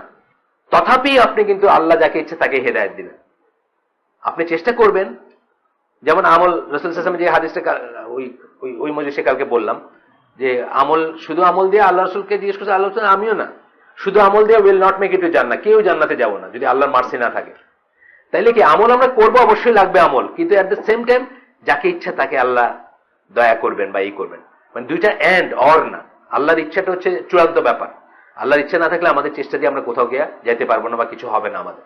তো এই জিনিসগুলো যেমন ধরেন স্কলাররা যদি বোঝায় না, এগুলো এখনো বোঝানোর পরেও এইগুলা দিয়ে মানুষের মাথা খারাপ হয়ে যায়। এই যে এটার বেসিকটা কোথায়? সবকিছু কি কাদার, নাকি আমার করার কিছু আছে? এই একটা আছে না, মুরগি ডিম সিচুয়েশন, সবসময় খালি এটা নিয়ে কথা বলে। হ্যাঁ, আল্লাহর পয়েন্ট অফ ভিউ থেকে সবকিছু কদর, আমার পয়েন্ট অফ ভিউ থেকে আমাকে চেষ্টা করে ওই জায়গায় যাইতে হবে। বুঝছেন না কথাটা? মানে আমি যে চেষ্টা করবো, চেষ্টার পরে যে চেঞ্জ হবে, ধরেন এই পেপারটা উঠাইলাম, আমি যে হাত বাড়াবো উঠাবো, এই সবকিছু আমাকে করতে হবে, তবে এটা উঠবে। আমার পয়েন্ট অফ ভিউ থেকে এটাই ঠিক। কিন্তু আল্লাহ সৃষ্টির 50,000 বছর আগে লিখে রাখছেন যে এনামূলক ওই দিন সকাল 11:30 সময় বৈশা দেখেন, জানেন আল্লাহ, যেহেতু পাস্ট প্রেজেন্ট ফিউচার, আল্লাহ এই ঘটনাটা জানতেন 50,000 বছর আগে যে আমি কাগজটা এইভাবে উঠাবো, বিকজ এটা ইটারনাল টাইমে ঘটনাটা ঘটে গেছে। সেই জন্য এটা বোঝা মুশকিল, সময় লাগে, কিন্তু আমরা কি মানে এই যে ব্যাপারটা এখানে স্কলারদের বলার দরকার আছে এবং এক্সপ্লেন করার দরকার আছে, নাইলে আমরা মনে করতাম কি কন্ট্রাডিক্টরি কথা। অনেকে বলছে এটা, আমি তো এটা ওয়েস্টার্ন লাইনে পড়াশোনা করছি না, প্রথমে ইসলাম পড়তে শুরু করছি ওয়েস্টার্ন ইসের বইদের, তারা বলছে যে এই আয়াতগুলো কন্ট্রাডিক্টরি, মানে এটা একটা সেম টাইম কেমনে হয় যে আমার ইচ্ছা দিয়ে আমি ফামাই আমাল মিসকালা, অ্যাটম পরিমাণ হিসেবে আমি ফল পাবো, আবার বলতেছেন যে যার ইচ্ছা তাকে হেদায়েত দিই, তাহলে তো জিনিসটা কন্ট্রাডিক্টরি হয়ে যায়। এরকম আরো পাবেন আপনি, যেগুলা আমাদের বুঝের জন্য, আমাদের ইসের জন্য আমাদের মনে হয়েছে, কিন্তু যখন একজন স্কলার আপনাকে এক্সপ্লেন করে বোঝাই দিবে, তখন আপনি দেখবেন যে না ঠিক আছে। এবং এই জন্য নবীর দরকার, এই জন্য পরবর্তী স্কলারদের দরকার, বা তার পরবর্তী যে সিলসিলা চলতেছে সেটার দরকার। Reconciling the evidence and showing which is stronger. ধরেন আরো একটা উদাহরণ দেই, আল্লাহকে রাসূল সাল্লাল্লাহু আলাইহি ওয়াসাল্লাম দেখছেন কিনা মেরাজে? ইবনে আব্বাস বলছেন দেখছেন, আয়েশা রাদিয়াল্লাহু আনহা বলছেন দেখেন নাই। স্কলাররা কাটটা নেন, আয়েশা রাদিয়াল্লাহু আনহা কথাটা নেন যে ফিজিক্যাল চোখ দিয়ে আল্লাহকে দেখেন নাই। কেন? এই জিনিসগুলো দরকার আছে না, যে কোরআনের যে আয়াতটাতে আমরা মনে করে ফেললাম যে ওই সূরা নাজমের আয়াতে যে আল্লাহকে দেখছেন ক্লোজ ইসের থেকে, পরে বাইরে হলো কি এটা অ্যাকচুয়ালি জিবরাইল আলাইহিস সালামের ব্যাপারেই। এটা কেন বাইরে হলো? এই স্কলারলি জিনিসগুলো একটার সাথে একটা আয়েশা, আমি আয়েশা রাদিয়াল্লাহু আনহার হাদিসটা কি যে এই উম্মার ভিতরে আমার আগে আর কেউ তাকে এই প্রশ্ন জিজ্ঞেস করে না যে উনি আল্লাহকে দেখছেন কিনা, এবং আল্লাহ রাসূল বলছেন ফার্স্ট হ্যান্ড কথা। ইবনে আব্বাস কিন্তু বলেন না আমি আল্লাহ রাসূলকে জিজ্ঞেস করছিলাম দেখছেন কিনা, এটা বলেন নাই।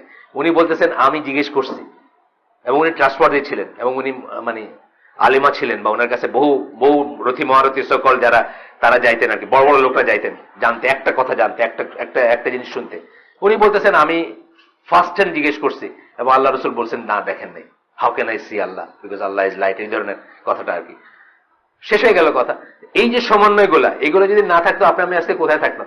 সকালে একবার মুসলিম হইতাম, বিকালে একবার কাফির হইতাম, তাই না? সকালে একটা আকীদা পোষণ করতাম, বিকালে একটা আকীদা পোষণ করতাম। এটা হবে, একদিন আসবে, এটা এই দিন আসবে, আল্লাহ রসুল বলে গেছেন এই দিন আসবে, এখনো আসে নাই। মানে এই যে দেখতে সকালে না হোক, একই বাসার ভিতরে বাপে হজ করছে, নানায় হজ করছে, মামায় হজ করছে, ছেলে নাস্তিক, আসছে না, চলে আসছে অলরেডি আমাদের ঘরে। ইংলিশ মিডিয়ামে যারা পড়াইতে চান, ইংলিশ মিডিয়াম আমাদের স্টুডেন্ট নিয়ে যেতেছে, আমাদেরকে রাস্তায় বসায় দিতেছে, এই কারণে কিন্তু আমরা অপোজ করি না। ইংলিশ মিডিয়াম অপোজ করি যে English medium gives you world view.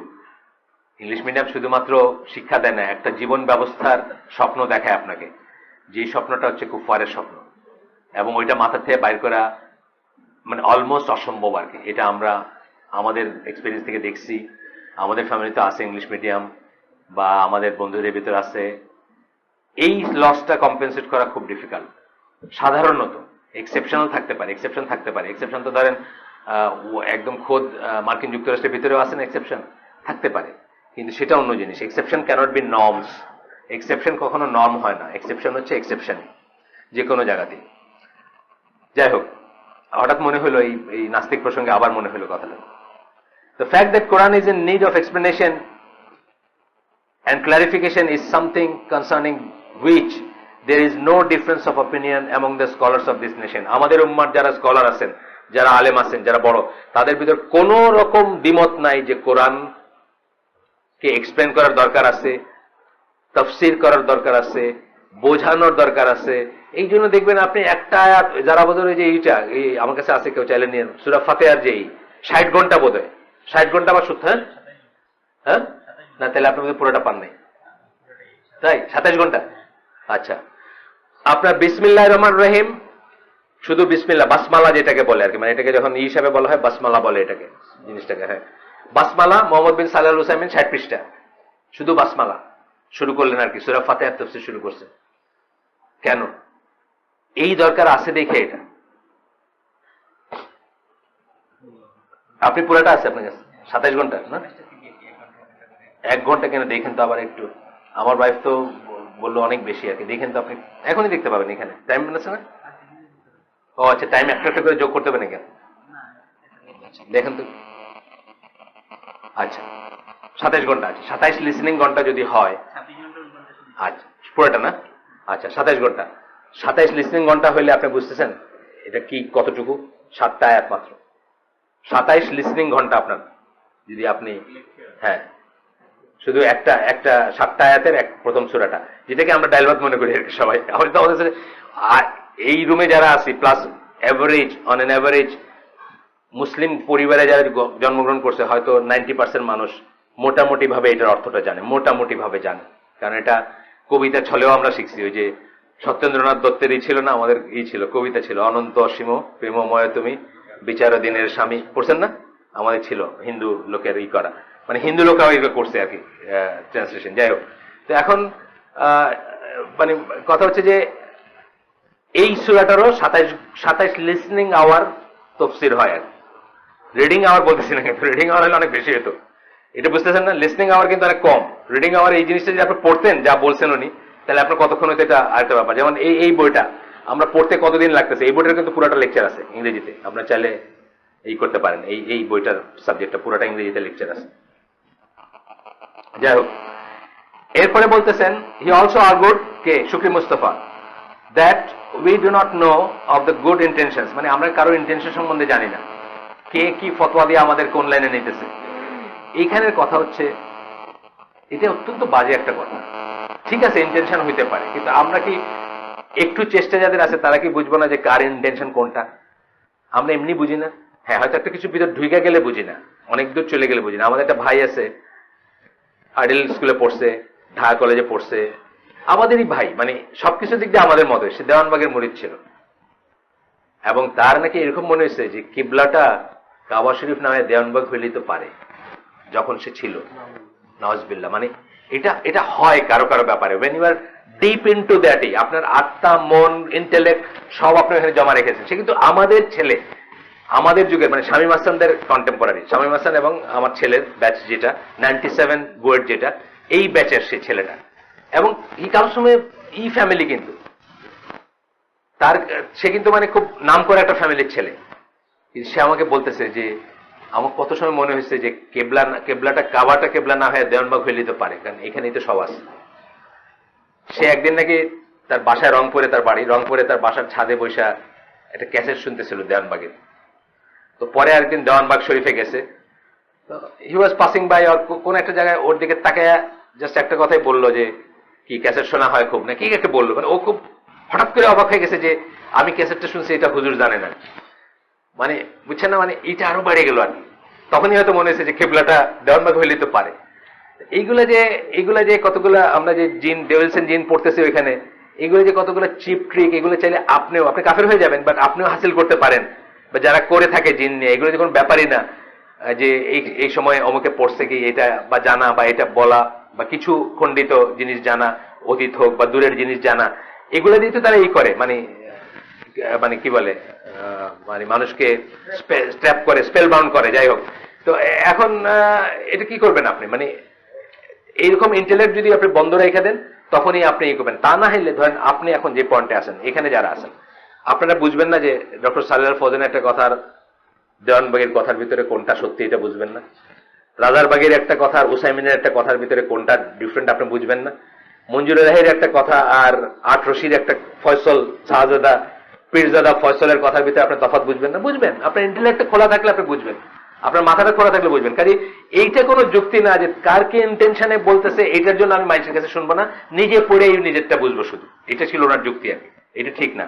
তো এখানে বলতেছেন ওমর আল খাত্তাব, ওনার একটা সেইং বলতেছেন, people were sometimes judged by the revealing of a divine inspiration during the time of the prophet. আল্লাহ রাসূল সাল্লাল্লাহু আলাইহি ওয়াসাল্লামের সময় কখনো মানুষকে ওয়াহির মাধ্যমে বিচার করা হয়েছে। যেমন একজন মহিলা কাছে একটা কাগজ, চিঠি নিয়ে এসে চলে যেতেছে, এটি জানছেন কেমনে? ওয়াহির মাধ্যমে জানছেন।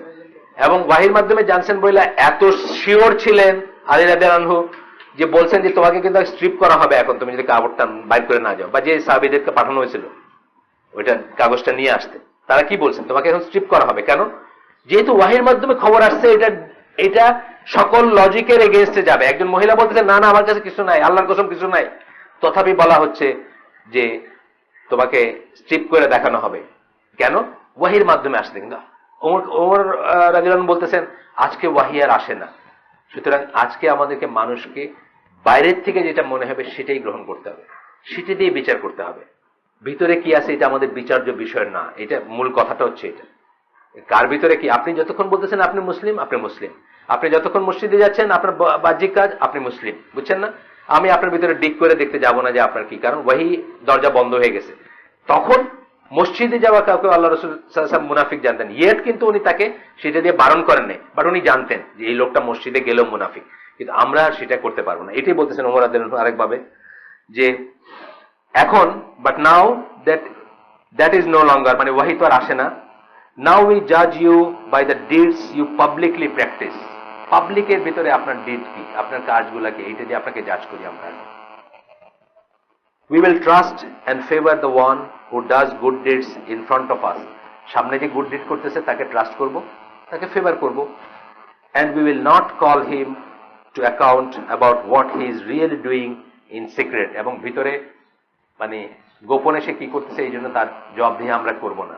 ওনার একটা ঘটনা জানেন না, ওই যে বলছিলাম মদ খাইতে গিয়া এক লোকে ধরছিল ছদ্মবেশে, রাইতের বেলা মদ খাইতেছে, তারপর বলছিল যে মানে রাফলি ঘটনাটা এরকম, যে বলছিল যে see you in the court, তুমি যে মদ খাইতেছো, তো বলছে দাঁড়ান দাঁড়ান, আগে see you in the court first, because আপনি আমার উপরে জাসুসি করছেন, মানে স্পাইং করছেন, যেটা ইসলামে হারাম।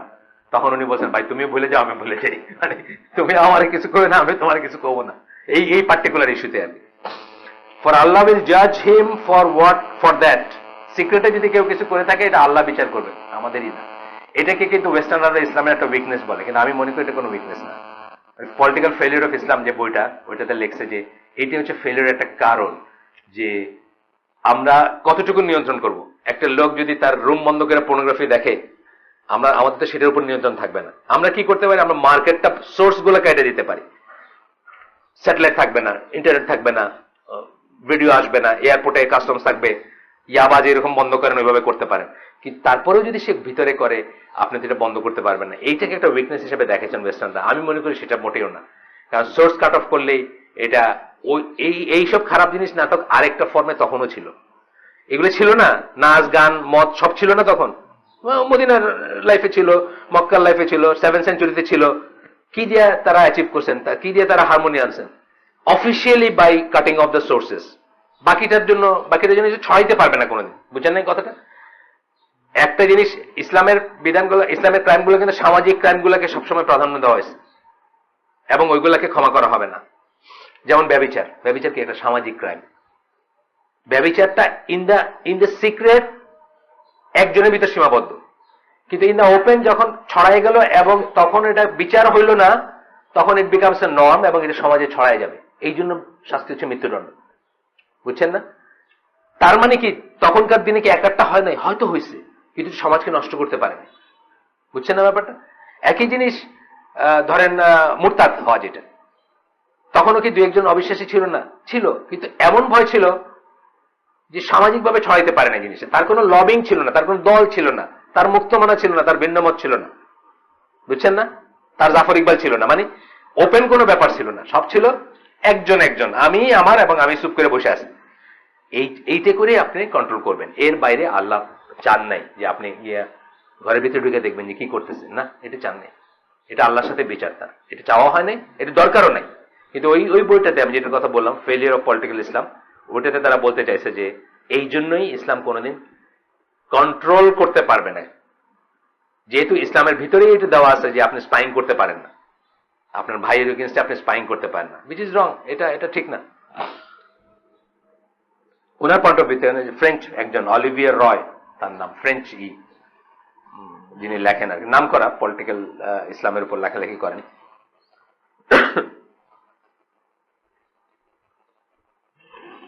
আর কি বলতেছেন ওরা দেন,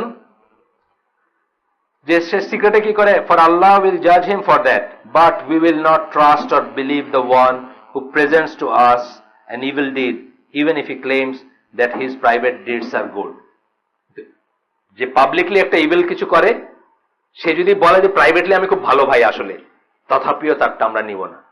আমি জানি না, একটা উদাহরণ, এক লোক খালি কবিতা লিখছিল, প্রেমের কবিতা, গভর্নর ছিল, প্রেমের কবিতা লিখে নিজের বউরে পাঠাইছে। বউয়ের খুব সুন্দর লাগছে, মদিনার রাস্তায় রাস্তায় কবিতা ছড়াই গেছে। লেখছে, কবিতা লিখতে গিয়ে তো মানুষের সত্য বিচার করে না, প্রেমের কবিতা, উল্টাপাল্টা কথাবার্তা, অশ্লীলতা ছিল। ওরা যেন তারা ডাইকা পাঠাইছেন, পাঠায় বলছেন যে ইউ আর সেক্ট, গভর্নর ছিল সেক্ট। তো উনি বলছে যে ইয়া আমিরুল মুমিনিন, আমি তো আসলে এটা মিন করিনি, কবিতা এটা, আর এটা আমি আমার বউরে পাঠাইছিলাম, আমি তো এটা জনগণের ভিতরেই করে, সেই জন্যই তোমার শুধু স্যাক করে ছেড়ে দেওয়া হলো, দৌড়া মারা হলো না। তুমি যে এটা মেন করতে তাহলে তোমার দৌড়া মারা হইতো, তুমি মানে ওইটার জন্য তোমাকে এই করা হয়েছে। তার মানে কি, পাবলিকে যখন আপনার একটা খারাপ কাজ ছড়ায় পড়বে, তখন আপনি যদি ক্লেমও করেন যে প্রাইভেটে আমার তো আসলে কোনো নাই, আমি তো আসলে খুব ভালো মানুষ, সেটা দিয়ে আমরা বিচার করব না, ওইটার জন্য তার মূল্য দিতে হবে, এই কথাটাই বলছেন। Even if he claims that these private deeds are good, মানে his private deeds are good, মানে ব্যক্তিগতভাবে ওই লোক ক্লেম করছে না যে আমি তো আসলে ব্যভিচারী না, আমি তো আসলে মিন করি না, আমি কবিতা লিখছি একটা, জাস্ট কবিতা লিখছি, জানি এটা প্রেম প্রীতির কবিতা, আর আমার বউরে আমি পাঠাইছি, বউ যেটা লিক করে দিবে বা বোর থেকে মানুষে জানবে এটা তো আমি বুঝি নাই। আচ্ছা, what is sought is that a Muslim ask about knowledge and religion from those whom he trust. কি চাওয়া হয় আমাদের কাছে? আমরা আমাদের দিন সম্বন্ধে জানতে চাবো যাদেরকে আমরা ট্রাস্ট করি তাদের কাছে। ট্রাস্ট কিভাবে করব? আমাদেরকে আল্লাহ যে ফ্যাকাল্টি দিচ্ছেন, নলেজের হোক, যুক্তির হোক, বা যতটুকু দিচ্ছেন সত্যাসত্য বোঝার, ততটুকু দিয়ে আমাদের পরিবেশ প্রতিবেশে সবচেয়ে ট্রাস্টওয়ার্দি, সবচেয়ে জ্ঞানী যে আলেম আমরা জানবো, বুঝবো, তার কাছে গিয়ে আমরা জানতে চাবো যেটা আমরা জানি না সেটা। গেল 4 নম্বর পয়েন্ট। শুকরি মুস্তফা যেটা বলছিলেন, আমরা রিপিট করতেছি কিন্তু তার পয়েন্টগুলো একে একে, যে সবাই ইস্তেহাদ করতে পারে, ফতোয়া মানার দরকার নাই, ফতোয়া জিজ্ঞেস করার দরকার নাই, সবাই আমরা ফতোয়া দিতে পারি। আপনার আইপিএস চলতেছে কিন্তু না, আসে নাই, আসছে হয়তো 2টা বাতি কেন? আচ্ছা আচ্ছা, ওকে। জ্ঞান অনেক কমে যেতেছে দিন দিন, মনে হচ্ছে বাতি 2টা রেখে মনে হচ্ছে অন্য 2টা জ্বলে আর কি অন্য সময়। 4 নম্বর পয়েন্ট হচ্ছে, the jurists do not bear more knowledge than what we bear. এটা ছিল তার একটা পয়েন্ট, যে জুরিস্ট যে আপনার চেয়ে জ্ঞানী এমন কোনো কথা আছে নাকি? হ্যাঁ, এটা আজকের যুগে হয়তো আপনি বলতে পারেন, কোন কোন জুরিস্টের বেলায় বলতে পারেন। জুরিস্ট কে, এটা তো আপনার প্রথমে ডিফাইন করবেন আপনার জ্ঞান দিয়ে, বুদ্ধি দিয়ে। বাংলাদেশে 2 বছর ফতোয়ার ক্লাস করলে, ইফতা করলে সে মুফতি হয়ে যায়। আর সৌদি আরবে মুফতি হয় কারা? যারা সব ডিসিপ্লিনের উপরে জ্ঞান নিয়ে একদম চুলদাড়ি পাইকে গেল, তারপরে সে মুফতি হলো। হ্যাঁ, এখানে ডিফারেন্স আছে, এই ব্যাপারটা নাই তা না, কিন্তু আল্লাহ তাআলা আপনাকে ওই ফ্যাকাল্টিও দিয়েছেন বোঝার জন্য, যে আপনি কার কাছ থেকে নিবেন, কার কাছ থেকে ফিক নিবেন, কার কাছ থেকে ফতোয়া নিবেন। এর ইসে বলতেছেন, এটা রিপিট করতে গিয়ে এই লেখক বলতেছেন, বা এই বই বলতেছে, ইন রেসপন্স এটার ব্যাপারে বলতেছে, that humans are at different levels of knowledge is something accepted by Sharia. মানুষের যে নলেজের লেভেলটা আলাদা আলাদা হবে, এক একজনের এক একটা হবে, এটা শরিয়া দ্বারা একসেপ্টেড একটাই। এটা যে এক হবে না, এটা আল্লাহ বলছেন, শরিয়া বলছে, কোরআন বলছেন। কোরআনের আয়াত কোট করছেন এখানে সূরা জুমারের 9 নম্বর আয়াত, বলছেন, say are those equal, those who know and those who do not know. যারা জানে এবং যারা জানে না তারা কি সমান নাকি? এটা একটা প্রুফ। আরেকটা জিনিসের প্রুফ কি বলেন তো? ইসলাম কমিউনিজম না, এটার প্রুফ। অনেকে বলেন না নারী পুরুষ ইকুয়াল, ওই লেখাটা যেটা বলছেন যে ইসলাম কখনোই বলেন না নারী পুরুষ ইকুয়াল, কোথাও কখনো বলেন নাই নারী আর পুরুষ ইকুয়াল। এটা শুরু হয়েছে এই লজিকটা দিয়ে, ইসলাম ইকুয়ালিটি রিলিজিয়ন না, Islam is the religion of justice. যার যে পজিশন, যে সম্মান প্রাপ্য, তাকে সেই যথার্থ সম্মান দেওয়াটা ইসলাম বলবে সবসময়। এখানে এই আয়াতটাও ওনারা বলেন আর কি, ওই লেখাটায় বা ওই যুক্তিতে আসে। আল্লাহ রাসূল সাল্লাল্লাহু আলাইহি ওয়াসাল্লাম আরো বলছেন,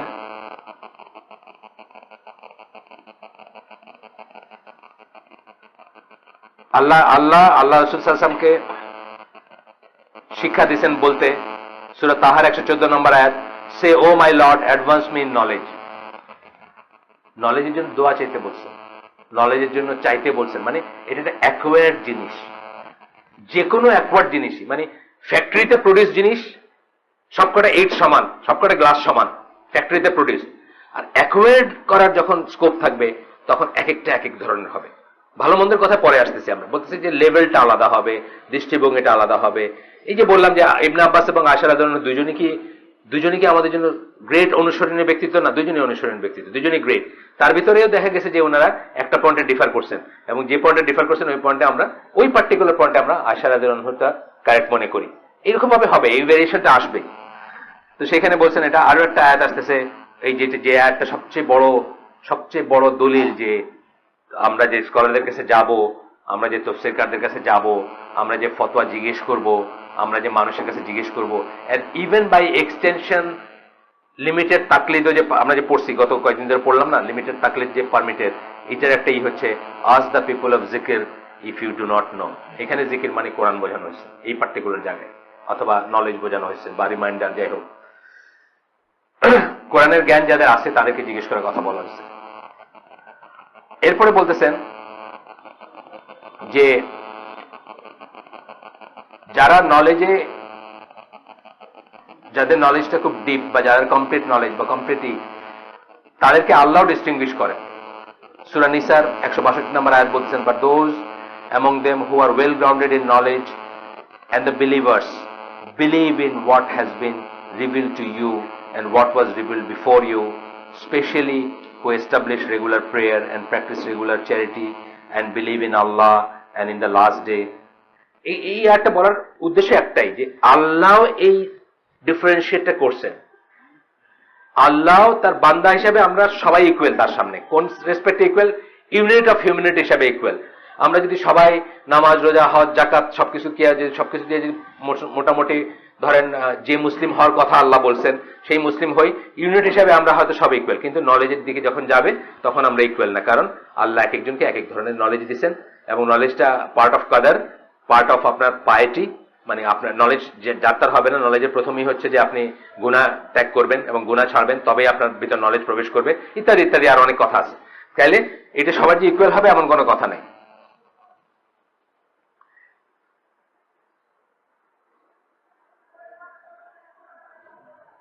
এখন বলতেছে যে কেবলমাত্র অ্যারোগেন্ট মানুষ যারা, তারাই বলবে যে টাইম, আচ্ছা বাস আসতে আপনার চলে আসছেন, টাইম 11টা। ও আপনার এটা তো পিছনে নাকি একটু? হ্যাঁ, ও এটা পিছনে একটু না। আচ্ছা তাহলে আমরা শেষ করে দিই আজকে এখানে। আমরা রিপিটেশন গুলো শেষ, প্রায় অলমোস্ট শেষ, হ্যাঁ শেষই বলতে পারেন। আমরা শেষ করে দিই এখানে। তো বলতেছেন যে কেবলমাত্র খুব অ্যারোগেন্ট যারা, তারাই বলবে যে মানুষের ডিফারেন্স নাই, ডিফারেন্স নাই, জ্ঞানের ব্যাপারে ডিফারেন্স নাই। Like having the knowledge of the language one is speaking, the knowledge and practice of deriving laws and so forth, মানে এই প্রত্যেকটা জিনিসের ডিফারেন্স আসবে। যে ল্যাঙ্গুয়েজ ভালো জানে ও বেটার জানবে। যে ডেরাইভ করার ব্যাপারে আবার আছে, দেখুন এটা আমরা নিজেরাই বুঝি। আমরা সবাই যারা ইংলিশ জানি, ইভেন ইংলিশ একটা পড়ে আমি কিন্তু অনেক সময় বুঝতেছি না যে এর ভিতরে একটা কথা হিডেন আছে, যতক্ষণ একজন বড় স্কলার চোখে আঙ্গুলতে দেখাই দিচ্ছেন। ওই দিন যেমন ওখানে কি বলছেন, ইন্দাকা বলছেন না একটা কথা, একটা কি শব্দ বলছেন, ইন্দাকা দিয়ে কি বলছেন, তোমার সাথে তোমার বাপ মা থাকবে, এটাই নর্মাল। মনে আছে নাকি? শুরু করলেন যখন প্রথমেই তো বললেন ওই যে ওয়াবিল ওয়ালিদাইনি ইহসানা, ওই আয়াতটার কন্টিনিউশনে বললেন না, ইন্দাকে কথাটা বললেন। ইন্দাকে কথাটা থাকার মানে হচ্ছে যে তোমার একজন বা দুইজন যারা পাবা সাথে থাকবে, তার মানে তোমার সাথে থাকবে, এটা নর্ম। আমরা যেটা মনে করি লাইক আদারওয়াইজ। এবং আরেকখানে ডিফাইন করলেন কি, যে আপনি আপনার ছেলে মেয়ে এবং আপনার বাবা মা মিলে একটা ফ্যামিলি। মনে আছে এই ডেফিনিশনটা বললেন। আপনার ভাইরা না, তারা ম্যারিড ভাইরা না বা ইরা না, কিন্তু আপনি আপনার ছেলে মেয়ে নিচে আর উপরে আপনার বাবা মা, এই মিলে কিন্তু ফ্যামিলি। সুতরাং এটা একসাথে থাকবে, এটাই কিন্তু নর্ম। যদি তাদেরকে বোঝায়া তাদের সুবিধায় বা অন্য সুবিধার জন্য আপনি এখানে চাকরি করেন বা আরো কিছু কোনো ব্যাপার থাকে, সেটার জন্য মা থাকতে চান চিরির বন্দর, আপনি থাকতে চান ঢাকায়, মানে এরকম যদি কোনো কারণ আসে সেটা ঠিক আছে, কিন্তু বুঝতে হবে যে ফ্যামিলিতে এই যে কথাটা, ইন্দাকে কথাটা আমরা পড়ে গেছি কতবার, কিন্তু এইটার ভিতরে যে এইটা আছে, ইন্ডিকেশনটা আছে, এটা তো আমরা কোনোদিন খেয়াল করিনি আনটিল সাম স্কলার পয়েন্টেড আউট। এটাই আমাদের মানে বোঝার ব্যাপার আর কি। এই কথা নিয়ে এত কথা হইলো আজকে, যে স্কলারদের দরকার আছে, ফকির দরকার আছে, মুফতির দরকার আছে, তফসিরকারের দরকার আছে, এন্ড সো অন যারা আছেন আর কি। আমরা নিজেরা বুঝে খুইলা সবকিছু পাইরে গেলাম আর সবকিছু বুঝে গেলাম, এটা ঠিক না। সুবহানাকা আল্লাহুম্মা বিহামদিকা আশহাদু আল্লা ইলাহা ইল্লা আনতা আস্তাগফিরুকা ওয়া আতুবু ইলাইক। যদি কোনো ভালো কিছু শুনে থাকেন, সবটুকুই আল্লাহর প্রশংসা, এবং ভুল কিছু বা খারাপ কিছু জেনে থাকলে বা শুনে থাকলে সমস্ত ব্যর্থতা আমার এবং দায় দায়িত্ব আমার এবং শয়তানের। আল্লাহ আমাদেরকে আমল করার তৌফিক দেন। আসসালামু আলাইকুম।